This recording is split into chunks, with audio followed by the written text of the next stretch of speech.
우리가 읽은 성경 본문의 배경은 예수님께서 승천하신 이후에 오순절 마가의 다락방에 모인 성도들에게 성령이 임하시고, 그리고 제자들과 또 베드로의 설교를 통해서 3,000명이 넘는 많은 분들이 예수님께 돌아오게 됩니다.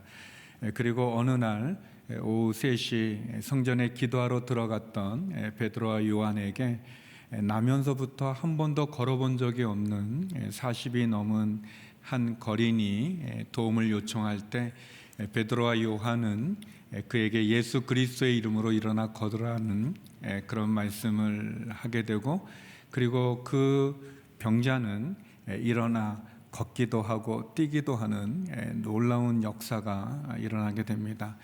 40이 넘은 것으로 추정되는 한 번도 걸어본 적이 없는 그 병자가 일어나서 걷기도 하고 뛰기도 하는 그 놀라운 기적을 통해서 예루살렘 안에 많은 소동이 일어나고 많은 사람들이 베드로에게 몰려들게 됩니다. 그때 베드로는 그 기적을 통해서 예수 그리스도를 증거하게 되고 5,000명이 넘는, 남자만 5,000명이 넘는 많은 사람들이 또 주님을 믿는 그러한 기적이 일어나게 됩니다.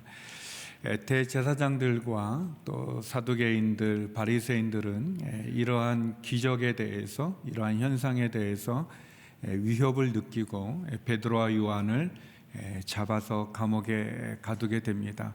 시간이 늦은 저녁이어서 다음 날 베드로와 요한을 불러 그들은 신문하게 되고, 그 신문에 대한 베드로, 성령 충만한 베드로의 대답이 오늘 본문의 배경입니다. 저는 두 가지를 함께 나누고 싶은데, 먼저 첫 번째는 복음은 핍박 속에서도 증거되어야 합니다라는 것입니다. 복음은 핍박 가운데도 선포되고 증거되어야 됩니다. 우리 본문 7절에서 10절 말씀을 다시 한번 읽어보겠습니다. 시작. 그들은 베드로와 요한을 앞에 세워놓고 너희가 무슨 권세와 누구의 이름으로 이런 일을 했느냐라고 신문하기 시작했습니다. 그때 베드로가 성령이 충만해 그들에게 말했습니다. 백성의 통치자들과 장로들이여, 오늘 여러분이 걷지 못하는 사람에게 일어난 선한 일에 대해 해명하라고 우리를 부른 것이라면, 또 그가 어떻게 낫게 됐는지 묻는 것이라면, 여러분과 모든 이스라엘 백성들은 이 점을 알아야 합니다. 이 사람이 다 나아서 여러분 앞에 서게 된 것은 십자가에 못 박았지만 하나님께서 죽은 사람들 가운데서 다시 살리신 나사렛 예수 그리스도의 이름으로 된 것입니다. 베드로와 요한을 신문했던 사람들이 6절에 나와 있는데, 거기에 보면 대제사장 안나스와 가야바와 그리고 율법학자들, 통치자들, 사내들인 공회원들이 예수님을 신문했던, 그리고 예수님을 핍박하고 그리고 예수님을 죽였던 바로 그 인물들입니다. 그 사람들이 똑같이 이제 동일하게 베드로와 요한을 신문하고 있습니다. 그들은 너희가 무슨 권세와 그리고 누구의 이름으로 이런 일을 행했냐라고 묻습니다. 이 질문은 어떻게 보면 베드로와 요한이 일으켰던 그 기적의 그 근거가 뭐냐, 그 방법이 무엇이냐고 질문하지만, 이 질문은 참 궁금하기 때문에, 모르기 때문에 알고 싶어서 하는 질문이 아니라 베드로와 요한을 그들이 행했던 그 능력과 그 방법을 통해서 그들을 이렇게 잡으려고 하는, 흠을 잡고 또 그들이 일으켰던 그 기적이 결국은 사단에 의해서 일어난 것이 아니라는 그런 함정을 판 그런 질문이었습니다. 궁금해서 드린 질문이 아니라 베드로를 잡기 위해서, 흠을 잡기 위해서, 마치 예수님에게 했던 같은 질문을 그들이 하고 있습니다. 그런데 베드로가 성령 충만해서 대답하기를, 너희가 십자가에 못 박혀 죽인 그 예수를 하나님이 다시 살리셨고, 그 예수 그리스도를 믿는 그 믿음으로 이 사람이 낫다는 그런 증거를 하게 됩니다. 죽은 예수님을 하나님께서 다시 살리셨을 뿐만 아니라 그 예수를 믿는 그 믿음이 나면서부터 걷지 못했던 이 사람을 고쳤다고 베드로가 증거하고 있습니다. 저는 이 베드로의 모습에서 우리가 두 가지를 볼 수 있는데, 먼저는 베드로가 성령 충만했다고 얘기합니다. 우리가 아는 것처럼 베드로는 예수님을 따랐던 수제자였음에도 불구하고 예수님이 잡히실 때 그는 이 대제사장 관저에서 예수님을 3번이나 모른다고 부인했던 사람입니다. 또 그가 부활하신 예수님을 만났지만 그러나 다시 갈릴리로 돌아가 옛날 어부의 삶으로 돌아갔던 그런 일도 했던 그런 제자입니다. 그런데 어떻게 베드로가 이렇게 예수님을 부인했던 베드로가, 또 과거로 돌아가기 원했던 이 베드로가 어떻게 이렇게 사내들인 공회 앞에서 많은 적들, 원수들 앞에서 이렇게 담대하게 복음을 전할 수 있었을까? 어떻게 그는 이 걷지 못했던, 나면서 한 번도 걸어본 적이 없는 이 사람을 걷게 하는 기적을 일으킬 수 있었을까? 그리고 또 그가 3,000명이나 되는 많은 사람들이 주님께 돌아오는 그 놀라운 설교를 할 수 있었을까? 오늘 본문은 그가 성령 충만했다고 얘기합니다. 그 비결은, 그 해답은 성령 충만한 것입니다. 베드로가 예수님을 믿고 따랐던 제자였지만, 그러나 성령이 그에게 임할 때 그가 과거로 돌아가는 그런 연약한 그런 모습이었지만, 성령이 임할 때 어부 출신인 베드로의 설교로 많은 사람들의 가슴이 뜨거워지는, 그리고 회개하여 주님께 돌아올 수 있는 역사가 일어났던 것은 바로 성령 충만에 있습니다. 사랑하는 성도 여러분, 우리에게도, 예수님을 믿는 우리에게도 필요한 것이 있다면 바로 성령 충만한 것입니다. 우리도 제자들이 겪었던 마가의 다락방에 그 오순절 성령 강림의 역사가 있기를 주의 이름으로 축원합니다. 우리에게도 그런 역사가 필요합니다. 성령이 우리 가운데 임재하셔서 우리를 주장하시는 그 은혜가 우리에게도 필요합니다. 예수님께서 승천하며 제자들에게 말했죠. 성령께서 너희에게 임하시면 너희가 권능을 받는다고 그랬습니다.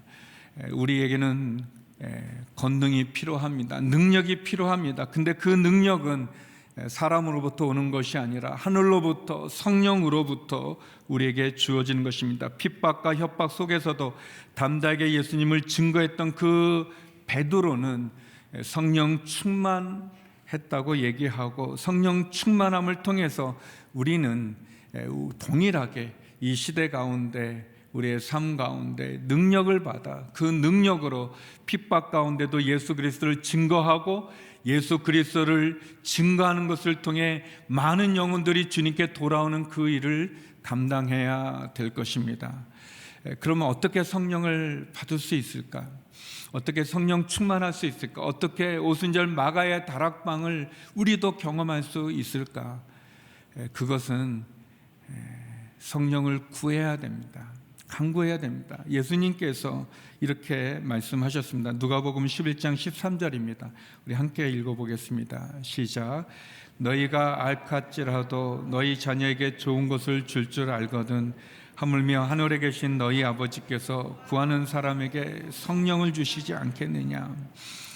너희가 악할지라도 자녀에게 좋은 것을 줄 알거든 하물며 하늘에 계신 너희 아버지께 구하는 사람에게 성령을 주시지 않겠느냐 말씀하셨습니다. 우리의 자녀들이 예뻐서 우리가 그들을 사랑하고 모든 걸 주는 것이 아니지 않습니까? 자녀이기 때문에 그 자녀가 구하는 것을 주는 아버지처럼 하늘에 계신 우리 아버지께서라고 그랬습니다. 성도 여러분, 하나님은 우리의 아버지 되십니다. 우리는 예수 그리스도를 믿는 믿음으로 말미암아 하나님의 자녀가 되었습니다. 하나님은 멀리 계시는 분이 아니라 저와 여러분, 우리의 아버지이십니다. 우리는 그분의 자녀이십니다. 이 사실을 믿으시는지요? 그렇다면 우리는 우리의 아버지 되시는 하나님께 성령을 구할 수 있습니다. 구하는 사람에게 성령을 주시지 않겠느냐라고 말씀하셨습니다. 하나님의 영광을 위해, 하나님의 일을 위해 내 심과 내 노력, 내 인격으로는 감당할 수 없는, 할 수 없는 그 일을 가능케 하시는 성령님, 그 성령님을 구하십시오. 그리고 성령 충만하십시오. 성령님이 오시면, 우리와 함께 하시면 내가 할 수 없는 그 일을 하게 해 주십니다. 원수들 앞에서 담대하게 복음을 증거하는 베드로처럼 성령이 오시면 우리도 변화될 수 있고, 그리고 우리도 새로워질 수 있습니다. 내 힘과 내 능력으로 할 수 없는 불가능한 일도 우리는 할 수 있습니다. 마치 걷지 못한 사람을 걷게 했던 것처럼, 보지 못한 사람이 보게 되었던 것처럼 그런 기적이 저와 여러분 우리를 통해서 이루어질 줄로 믿습니다. 성령 충만을 우리가 볼 수 있습니다. 두 번째 베드로가 보여주는 교훈은 어떤 상황에서도 그가 예수님을 증거했다는 것입니다. 어떤 상황에서도 예수님을 증거했습니다. 우리가 아는 것처럼 베드로는 오순절 성령을 경험한 후에 그리고 그 120명의 사람들에게 임했던 놀라운 성령의 역사를 사람들이 보고 저들이 술에 취했다, 저들이 술에 취해서 지금 이상한 일을 하고 있다, 이상한 언어를, 이상한 말들을 하고 있다라고 했을 때 베드로는 그 사건을 가지고 설교를 합니다. 여러분, 이 일을 이상하게 여기지 마십시오.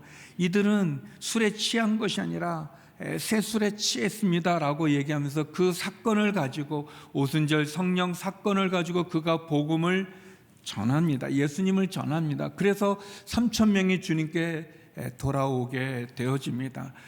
또 그가 걷지 못했던 그 성전, 아름다운 문이라고 말하는 그 성전에서 구걸하는 병자를 일으켜 세웁니다. 엄청난 기적, 너무 놀라운 기적입니다.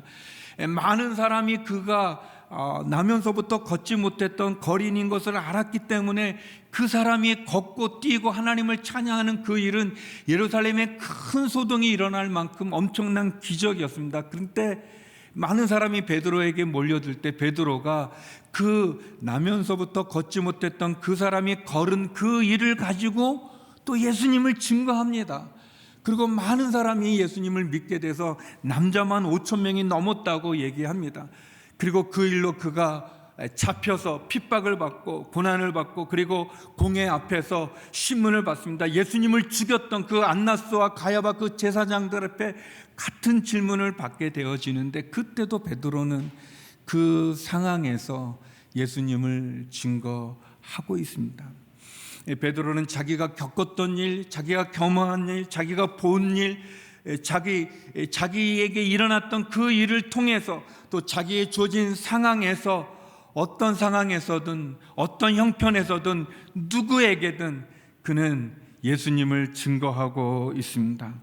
복음은 어떤 상황에서도 증거되어야 됩니다. 그것이 핍박 가운데서도 증거되어야 됩니다. 베드로는 본인이 경험하고 체험한 사건을 가지고 증거하고 있습니다. 특별히 베드로가 설명하지 않았어요. 이게 왜 그런지를 설명한 것이 아니라 예수 그리스도를 증거하고 있는 것입니다. 간증하고 있는 것입니다. 선포하고 있는 것입니다. 사랑하는 성도 여러분, 여러분에게도 이런 간증이 있는지요? 이런 체험이 있는지요? 이런 증거가 있는지요? 그리고 그 증거를 많은 사람들에게 전하고 계시는지요? 베드로는 원수들 앞에서 예수님께서 다시 살아나셨고, 그리고 그 기적을 행하신 분이 바로 예수님이라는 사실을 증거하고 있습니다. 어떤 상황에서도, 어떤 장소에서도, 어떤 사람들에게서도 베드로는 자기가 겪었던, 자기에게 일어난, 그리고 예수 그리스도를 전하고 있습니다. 베드로는 그 모든 일을 통해 자기를 드러내는 것이 아니라 예수 그리스도를 전하고 있습니다. 예수 그리스도를 소개하고 있는 거죠. 이 증인이라는 그런 단어가 헬라어로 마르투스라는 그런 단어를 씁니다. 이 마르투스라는 이 말은 증거자, 증인 그런 뜻을 갖고 있습니다. 그런데 이것이 한 2세기로 넘어오게 되면 이 마르투스라는 단어는 순교자라는 그런 의미가 확장되어서 사용이 되어집니다. 다시 말하면 예수 그리스도의 증인되었던 사람들, 예수 그리스도를 전했던 그 사람들이 결국은 순교자들이 되어져 가게 돼서 결국 그 증인이라는 마르투스 단어에 이 순교자라는 그런 뜻이 덧붙여 설명되어지죠. 예수 그리스도를 증거한다는 것은 순교한다는 그러한 의미가 되어집니다. 베드로가 나면서 걷지 못했던 이 사람이 구걸하여 뭔가를 원할 때 그런 말을 하지 않습니까? 은과 금은 내게 없지만 내게 있는 나사렛 예수 그리스도로 명하노니 일어나 걸으라라고 얘기합니다. 예전에 하 목사님께서는 그 사도행전 강해 가운데 지금은 교회들마다 은과 금은 있지만 예수 그리스도의 그 이름의 능력을 잃어버렸다고 말씀하신 적이 있습니다.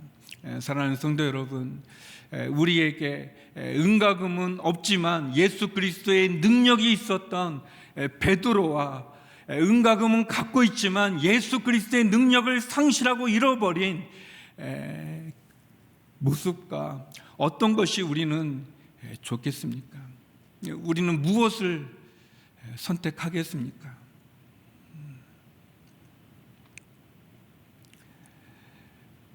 베드로와 요한은 핍박을 받았습니다. 그리고 핍박의 그 한가운데 예수님을 죽였던 그 동일한 인물들 그 장소에 서 있습니다.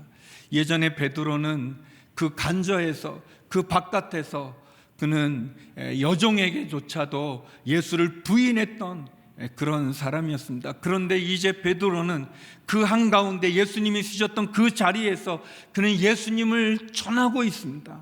예수님을 전하고 있습니다. 베드로는 예수 그리스도를 믿는 믿음의 성령을 경험하고 그는 깨닫고 알게 된 것입니다. 부활한 예수님을 만나도 과거로 돌아갔던 베드로가 성령을 통해서 그는 알게 된 것입니다. 그래서 그는 그 자리에서 예수 그리스도를 전하고 증거하고 있는 것입니다. 사랑하는 성도 여러분, 우리에게 은과 금이 중요합니까? 예수 그리스도의 능력이 중요합니까? 우리는 어떤 자리에 서겠는지요?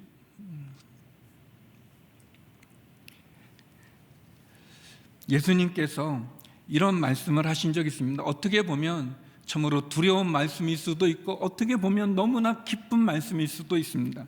마태복음 10장 32절 33절에 보면 예수님이 이런 말씀을 우리에게 하십니다. 누구든지 사람들 앞에서 나를 시인하면 나도 하늘에 계신 내 아버지 앞에서 그를 시인할 것이다. 그러나 누구든지 사람들 앞에서 나를 부인하면 나도 하늘에 계신 내 아버지 앞에서 그를 부인할 것이다. 사랑하는 성도 여러분, 베드로는 성령 충만하여 자기에게 일어난 일을 통해 예수님의 십자가와 부활의 그 복음의 증거가 되었습니다. 증인이 되었습니다. 저와 여러분, 우리를 위해 십자가에 죽으신 그분, 그리고 그분을 살리신 그 하나님, 그리고 그 하나님을 그 복음을 깨닫게 해주기 위해 우리 가운데 오신 성령님, 그 은혜의 복음을 우리도 증거해야 되지 않겠습니까? 지금 이 시대는 우리 한국은 예수를 믿는다고 우리를 순교시키지는 않습니다. 그러나 세계 곳곳에 우리가 보는 선교지에서 온 편지들 가운데 선교사님들이 계신 그곳 가운데는 아직도 예수 그리스도를 믿기 때문에 죽음을 맞이하는 순교하는 분들이 있습니다. 어쩌면 우리에게 순교의 기회가 없다는 것이 우리에게 위기일 수도 있을 것입니다. 이제 한국에서 예수님을 믿는다고 사람들로부터 핍박을 받지 않고 불합리한 그런 대우를 받지 않는다는 것이 우리에게 위기일 수도 있는 것입니다. 복음, 이 복음은 멈출 수 없는, 그리고 우리가 침묵할 수 없는 그러한 내용입니다. 두 번째, 그래서 오늘 본문은 우리에게 복음은 예수 외에는 구원이 없다는 선포라는 사실을 말해줍니다.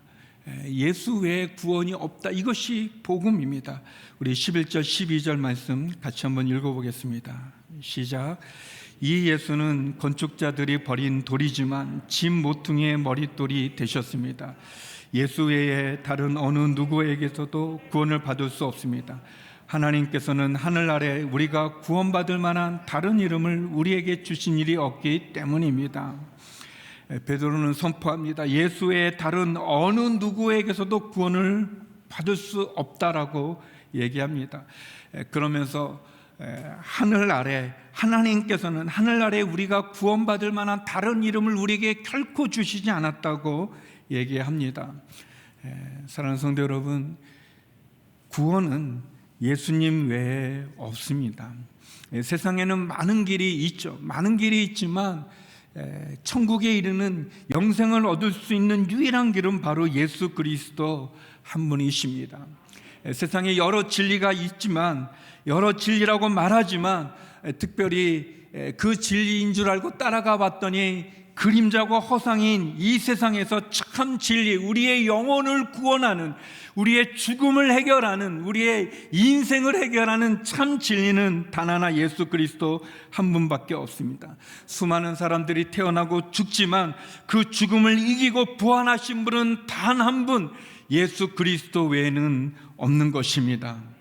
베드로는 시편 118편 22절을 인용해서 예수 외에는 구원을 받을 수 없다는 사실을 선포합니다. 시편 118편 22절은 메시아에 대한 예언으로 당시 유대인들이 너무나 잘 알고 있는 그런 말씀입니다. 메시아에 대한 이야기죠. 예수님께서도 포도원 농부들 비유에서도 이 말씀을 인용하셨습니다. 마태복음 21장 42절인데요. 우리 같이 한번 읽어보겠습니다. 시작. 예수께서 그들에게 말씀하셨습니다. 너희가 성경에서 이런 말씀을 읽어보지 못했느냐? 건축자들이 버린 돌이 머릿돌이 됐다. 주께서 이렇게 하셨으니 우리 눈에 놀라울 뿐이다. 예수님께서도 이 시편 118편 22절을 인용하셨습니다. 우리 주사랑 찬양사역팀이 불렀던 찬양처럼 이 모퉁이 돌, 코너스톤이죠. 모퉁이 돌, 우리말 성경 이제 머릿돌로 설명했습니다. 건축하는 사람이 이 볼품 없어서 쓸모 없어서 버렸던 돌이지만 하나님께서는 그 돌을 가장 중요한 머릿돌로, 기초돌로 삼으셨다, 그 이야기를 합니다. 이것은 메시아에 대한 시편의 예언이었습니다. 예수님 마치 건축자들이 버린 돌처럼 버려졌지만, 그러나 하나님께서 짐 모퉁이의 머릿돌이 되게 하신 것입니다. 예수님, 나약하고 보잘것없고 그리고 나사렛 출신의 그 예수님, 그래서 실어 버림바 되어져서 대제사장과 율법학자들과 유대인들이, 그리고 어쩌면 이 세상의 사람들이, 사단이 그를 십자가에 못 박아 죽였지만 하나님께서 그를 다시 살리셔 그를 머릿돌이 되게 해 주신 것입니다. 베드로가 말합니다. 예수 외에는 구원이 없고 천하 인간의 구원을 얻을 만한 다른 이름을 우리에게 주신 일이 없다라고 얘기하고 있습니다. 예수 외에 다른 이름으로는 구원이 없다, 예수님 외에는 구원이 없다라는 이 짧은 이 말씀이 사실은 얼마나 강하고 그리고 강력한 그런 말씀입니까? 우리의 마음을 뜨겁게 하는 그런 말씀입니다. 천하 인간의 구원을 얻을 만한 다른 이름을 우리에게 주신 일이 없다. 놀라운 선언이죠. 우리의 마음을 뜨겁게 하는 그러한 말씀입니다. 천하 인간의 구원을 얻을 만한 다른 이름이 없기 때문에, 예수 외의 구원이 없기 때문에, 그렇기 때문에 우리가 전도하고 우리가 선교하는 것 아니겠습니까? 우리가 그 예수님을 믿는 것 아니겠습니까? 예수 외의 구원이 없기 때문에, 다른 이름으로는 구원을 받을 수 없기 때문에, 그분이 유일한 길이요 진리요 생명이기 때문에 우리가 복음을 전하는 것 아니겠습니까? 그리고 그 구원이 은혜로 얻어지는 것이기 때문에, 믿음으로 얻어지는 거기 때문에 이것을 전하는 것이 아니겠습니까? 많은 사람들은 예수의 구원이 없다라는 이 말씀을 가지고 기독교는 아주 독선적이다, 폐쇄적이다, 편협하다라고 말합니다. 어쩌면 상대주의 진리를 갖고 있는 사람들에게는 여러 해답이 있겠지만, 그러나 절대적인 진리는 하나입니다. 세상은 이 절대적인 진리를 거부하는 거죠. 절대적인 구원은 하나입니다. 하나님 한 분이시고 영원하고, 그리고 우리를 구원으로 인도하는, 영생으로 인도하는 우리의 삶의 문제를 풀어주는 분은 단 하나 예수 그리스도 뿐입니다.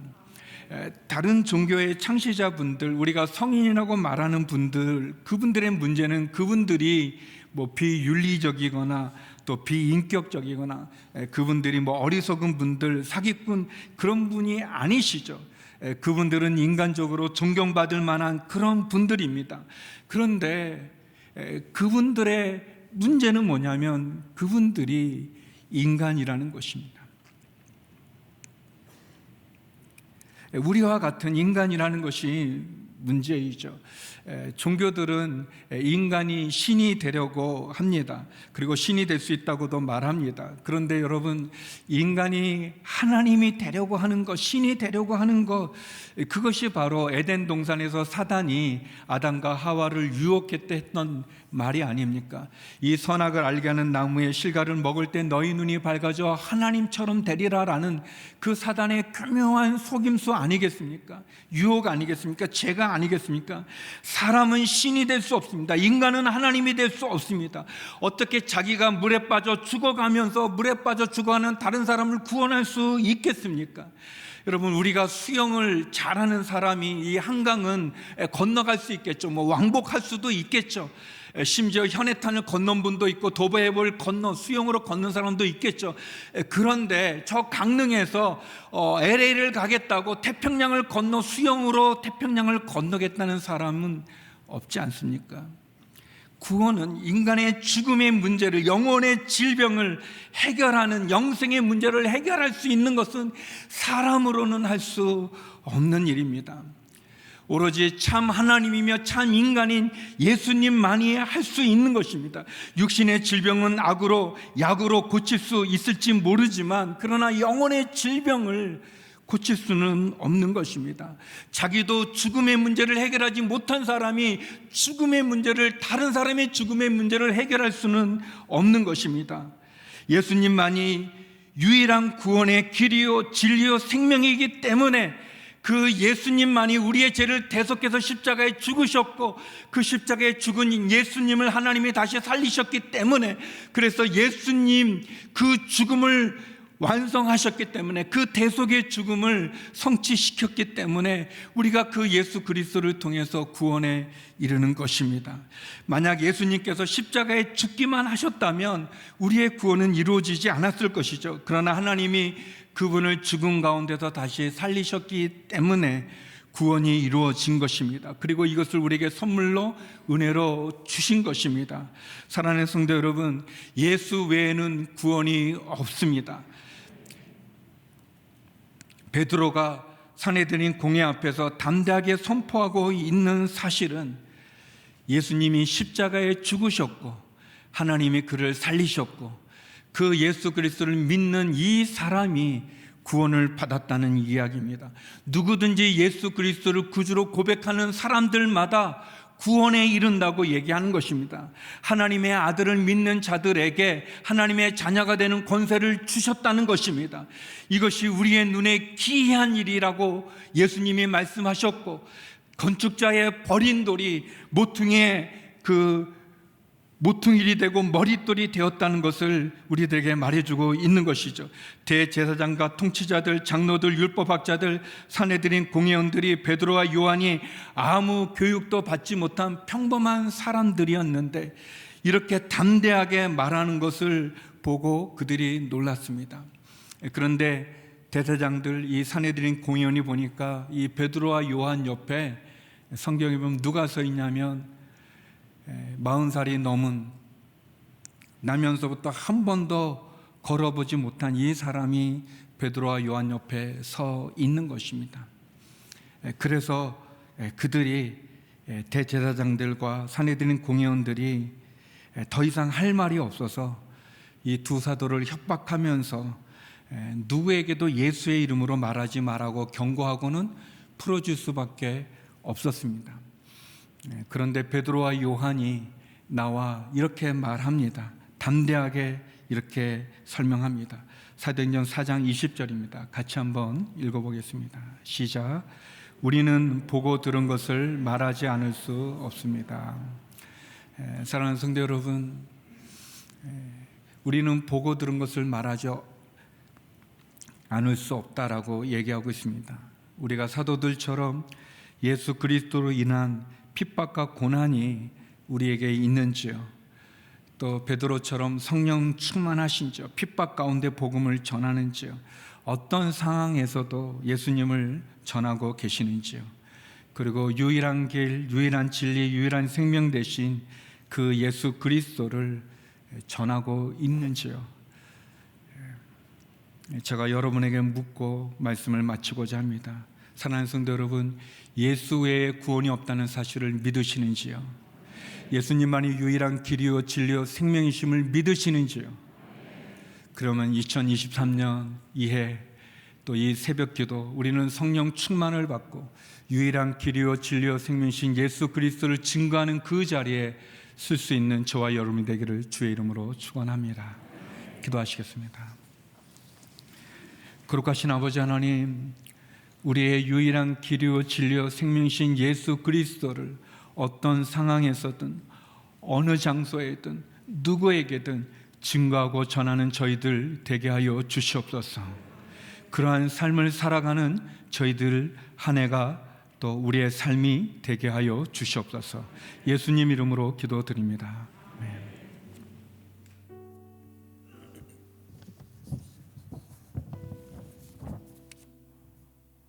오늘 설교자의 선포를 통해서 복음은 핍박 속에서도 전해져야 된다고 말씀하셨습니다. 또 어떤 상황 가운데서도 그리스도를 증거하라고 말씀해 주셨습니다. 우리는 무슨 권세로 이런 일을 할 수 있습니까?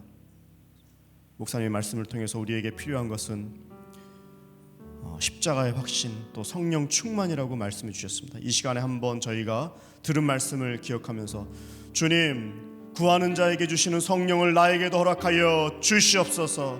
성령 충만이 절대적으로 필요합니다.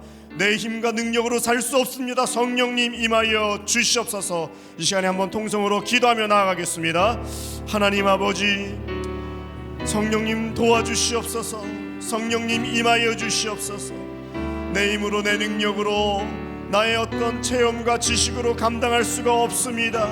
성령님 우리를 도와주시고 구하는 자에게 허락하신 그 성령을 오늘 말씀대로 우리에게 허락하여 주시옵소서. 베드로가 나면서부터 안진뱅이였던 그 사람을 일으킨 것처럼 그 능력의 근원인 성령이 우리에게도 임하여 일어나게 도와주시고 일으키게 도와주시고 일으켜주기 위하여 먼저 성령 충만한 능력이 우리들 가운데 임하게 하여 주시옵소서. 성령님 우리의 모든 연약한 것들은 십자가 뒤로 감춰주시고 주 앞에 나아갈 수 있도록 도와주시옵소서.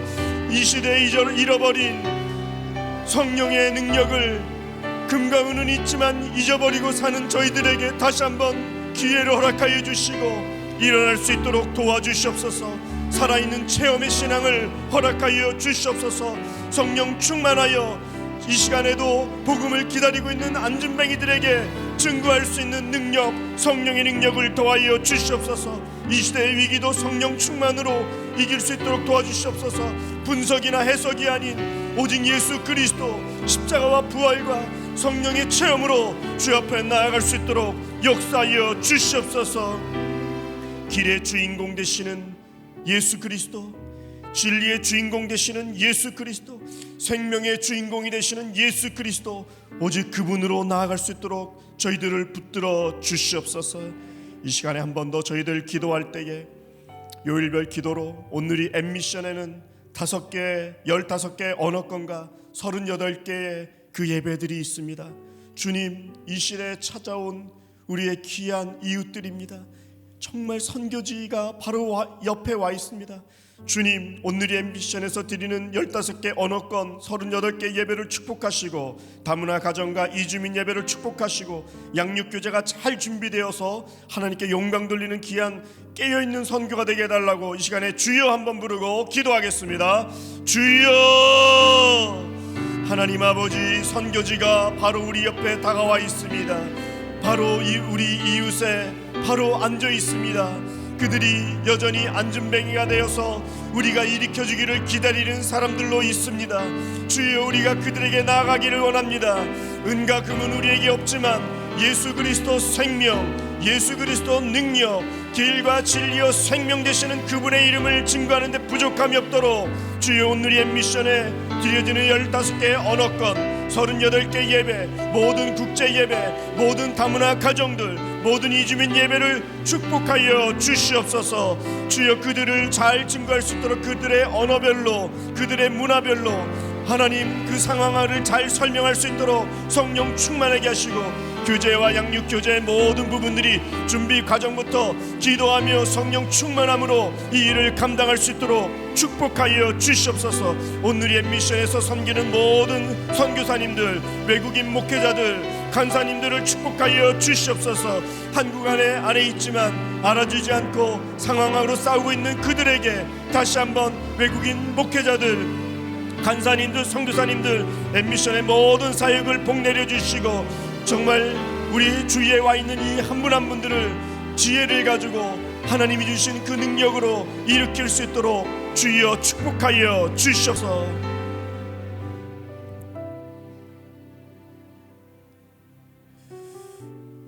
차세대들을 위해서 이 시간에 한 번 더 기도하기를 원합니다. MZ세대들, 또 알파세대들이 우리와는 다른 또 차세대들로 우리 앞에 놓여져 있습니다. 그들을 위해서 엑스비전 빌리지가 선교 플랫폼을 개발하고 있는데, 급변하는 선교 환경에 너무나 빠른 이 시대에 서 있습니다. 주여, 그들을 잘 가르칠 수 있도록 양육교제와 또 대처하는 전략이 나오게 지혜가 필요합니다. 차세대가 우리의 땅끝의 선교입니다. 주여, 성령의 지혜를 허락하여 주시고 엑스비전 빌리지의 모든 전략을, 그 선교 플랫폼을 축복하여 주시옵소서. 이 시간에 한 번 더 주여 외치고 기도하겠습니다. 주여, 엑스비전 빌리지를 축복하여 주시옵소서.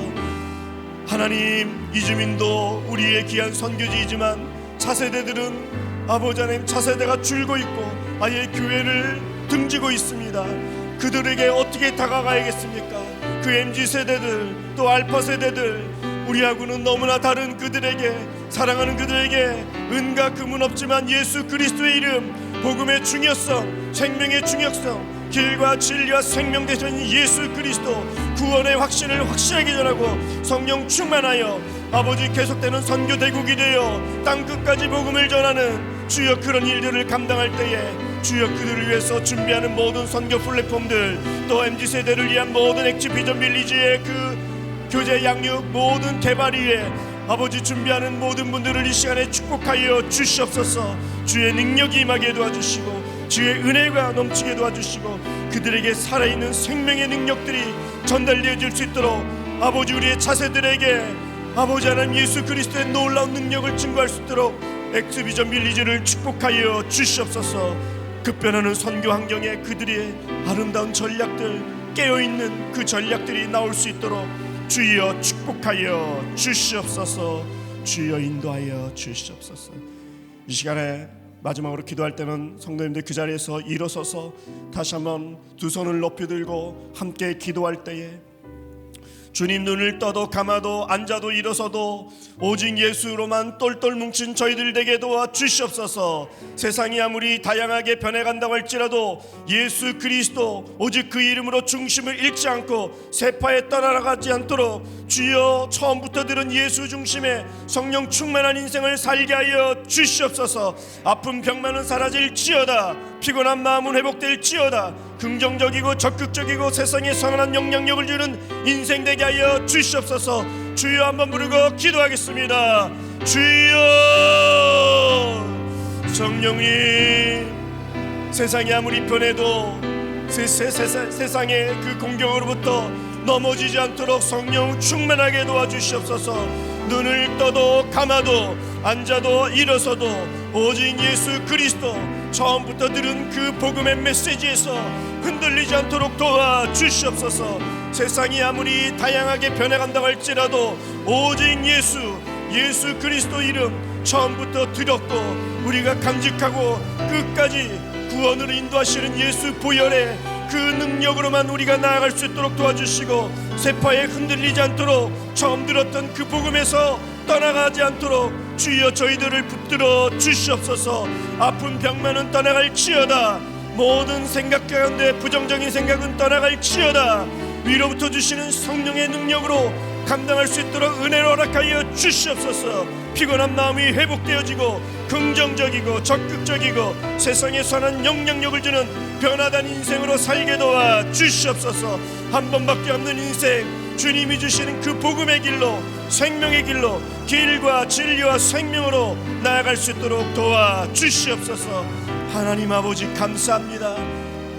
40일 이 새벽 기도를 통하여 다시 한번 새롭게 변화되어 하나님이 기뻐하는 그 일에 저희들의 중심이 흔들리지 않고 처음 들었던 그 복음에서 끝까지 나아갈 수 있도록 복내려 주시옵소서. 세상에 선한 영향력을 주고 아버지, 지금도 넘어져서 널브러져 있는 그 많은 영혼들에게 다시 한번 깨어서 이 시대에 가장 중요한 일이 무엇인지 알고 전략도 세우고 실행하고, 작은 또 내 앞에 있는 그 가정부터 주위에 있는 사람들에게 그리스도의 사람으로 사는데 부족함이 없도록 한 분 한 분은 축복하여 주시옵소서.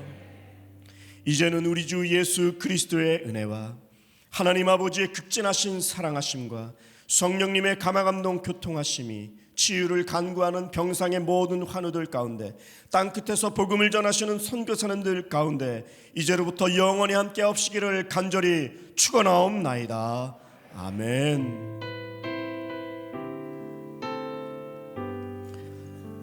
계속 기도하면서 나아가겠습니다.